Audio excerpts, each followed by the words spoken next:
Ti them shumë sinqerisht, kur se kam besu që mund vi një ditë kur unë do t'jap një prononcim kështu për media, lidhur me atë që po ndodh në Këshillin Prokuror të Kosovës.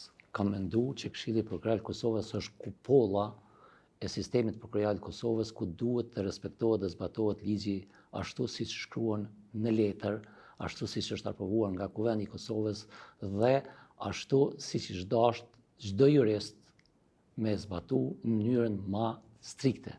Por si duket, Këshilli Prokuror i Kosovës në këtë rast nuk e ka zgjedhur këtë rrugë.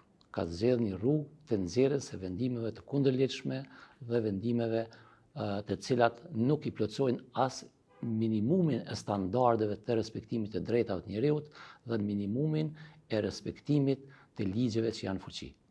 Pse po bëhet kjo luftë mes anëtarëve të Këshillit Prokurorit të Kosovës? Po në farfor me dy grupe, disa që pretendojnë diçka, disa që pretendojnë diçka tjetër. Në çdo situatë, në secilin organ ka njerëz që kanë dëshirë ose mendojnë për një çështje të caktuar me pas mendime të ndryshme, që është krejtësisht normale. Mirë, por në momentin kur krijohen dy opinione, dy qëndrime, normal që atëherë menjëherë krijohet perceptimi se bëhet fjalë për grupe të ndryshme.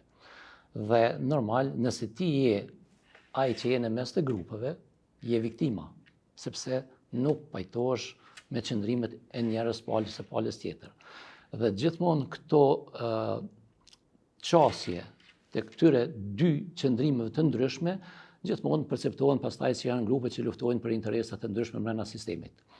Për fat keq, kjo çështje ka filluar që në momentin kur filloi procesi për një antar të ri të Këshillit Prokuror të Kosovës, për cilin unë fare as nuk kam dashur, as nuk jam përfshi.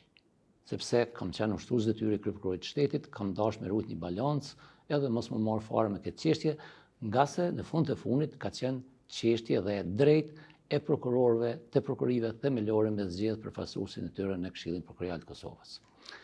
Dhe me qenë se procesi ka qenë shumë demokratik, i hapur, kanë pas mundësi me përcjell të gjithë përmes mediave, është e incizuar konferenca vjetore e prokurorit të shtetit ku zhvillua dhe ky proces. Si duket, qëndrimi im për këtë çështje nuk ju ka pëlqyer disa anëtarëve të Këshillit, një numri të anëtarëve të Këshillit, dhe unë kam deklaruar pra në një takim publik të Këshillit Prokuror, cili është qëndrimi im, kam mbrojtur rregullorën të cilën në mënyrë unanime e ka miratuar vetë Këshilli Prokuror, s'ka pas asnjë vot kundër. Është vendosë dhe është shpall konkursi sipas vendimit unanim të Këshillit Prokuror të Kosovës, ku janë caktuar kriteret se kush mundet me qenë antar i Këshillit Prokuror. Dhe ky diskutimi im, si duket, nuk ju ka pëlqyer disa prej antarëve të Këshillit dhe e keni pa ditën e djeshme, pa pasur kvorum, vetëm 5 antarë të Këshillit Prokuror, ndërsa 5 të tjerë nuk ishin fare prezent, është marrë një vendim për shkarkimin tim dhe caktimin në vend timin të një kolegu të zyrës time.